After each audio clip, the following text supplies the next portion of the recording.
ایک بار کی بات ہے، جادوئی جنگل کے بیچوں بیچ ایک عظیم قلعہ تھا جسے ایورنائٹ کیپ کہتے تھے، جو کبھی روشنی اور خوشیوں کا مقام تھا، اب وہ سائے میں ڈوبا ہوا تھا اور کہا جاتا تھا کہ وہاں بھٹکتی ہوئی روحیں بسی ہیں۔ بہت کم لوگ اس کے قریب جانے کی ہمت کرتے تھے، اور جو جاتے وہ اکثر عجیب و غریب واقعات اور دیواروں سے گونجنے والی آوازوں کی کہانیاں لے کر لوٹتے۔ لیکن قلعے سے زیادہ دور نہیں، ایک چھپے ہوئے باغیچے میں ایک شہزادی رہتی تھی جس کا نام یارورا تھا۔ وہ اپنی مہربانی، حکمت اور طاقتور جادو کے لیے دور دور تک مشہور تھی۔ یارورا کو جنگل کی تمام مخلوقات پیار کرتی تھیں، اور وہ اکثر اپنی جادوئی طاقت کا استعمال ضرورت مندوں کی مدد کے لیے کرتی تھی۔ ایک دن جب یارورا اپنے باغ کی دیکھ بھال کر رہی تھی تو ایک پری پریشانی میں بھٹکتی ہوئی اس کی طرف آئی۔ شہزادی آورورا، ایورنائٹ کیپ کا قلعہ خطرے میں ہے۔ اس کے اندر کچھ خوفناک اور بدترین جاگ چکا ہے، اور روحیں بے چین ہیں۔ یارورا کے دل میں فکر پیدا ہوئی۔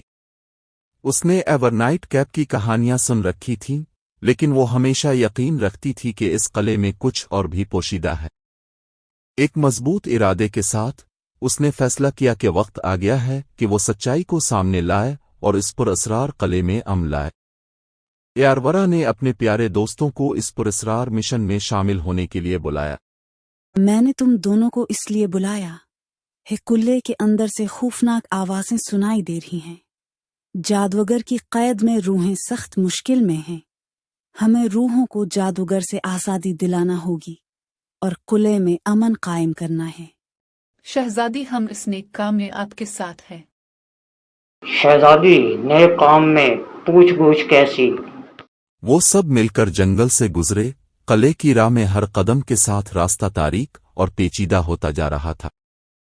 جب وہ قلعے کے دروازے پر پہنچے تو انہوں نے دیکھا کہ وہ کھلے ہوئے ہیں، گویا انہیں اندر آنے کی دعوت دے رہے ہوں۔ ہوا میں پرانی جادو کی بو تھی، اور یارورا کی ریڑھ کی ہڈی میں سنسنی دوڑ گئی۔ قلعے کے اندر جو کبھی شاندار حال تھے اب مکڑی کے جالوں سے بھرے ہوئے تھے، اور پرانی مشعلوہے کی جھلملاتی روشنی دیواروں پر خوفناک سائے ڈال رہی تھی۔ جیسے جیسے وہ قلعے کی گہرائیوں میں گئے، انہیں عجیب و غریب آوازیں سنائی دینے لگیں، سرگوشیاں، قدموں کی آہٹ، اور دور سے سنائی دینے والی ایک اداس روح کی چیخ۔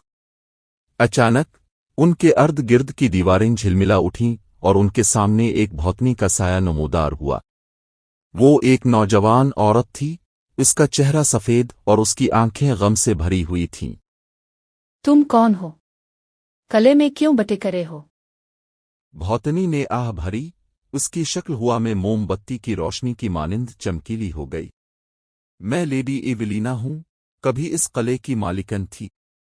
بہت پہلے میں ایک آدمی سے محبت کر بیٹھی جو مجھے ہمیشہ کے لیے خوشیوں کا وعدہ کرتا تھا، لیکن وہ ایک ظالم جادوگر تھا جس نے میرے روح کو اس قلعے میں باندھ دیا، مجھے ابدی غم کی سزا دے دی۔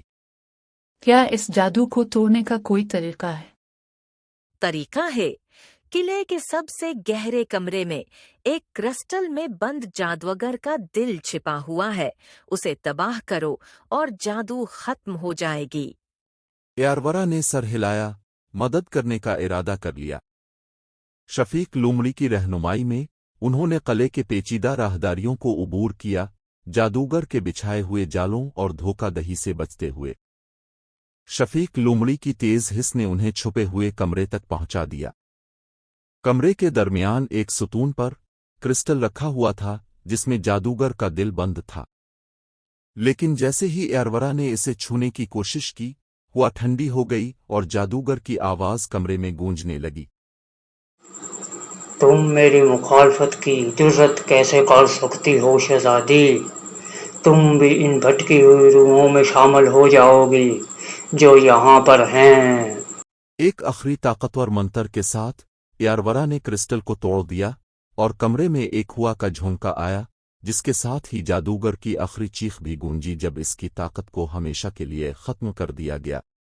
سائے ختم ہو گئے اور قلعہ ایک گرم، سنہری روشنی سے بھر گیا۔ لیڈی ایولینا ایک بار پھر ظاہر ہوئی، اب اس کی شکل روشن اور آزاد تھی۔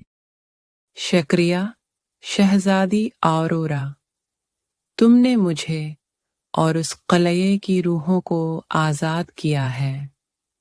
ایورنائٹ کیپ اب دوبارہ زندہ لوگوں کی دنیا میں آ سکتا ہے، ایک امن اور روشنی کا مقام بن سکتا ہے۔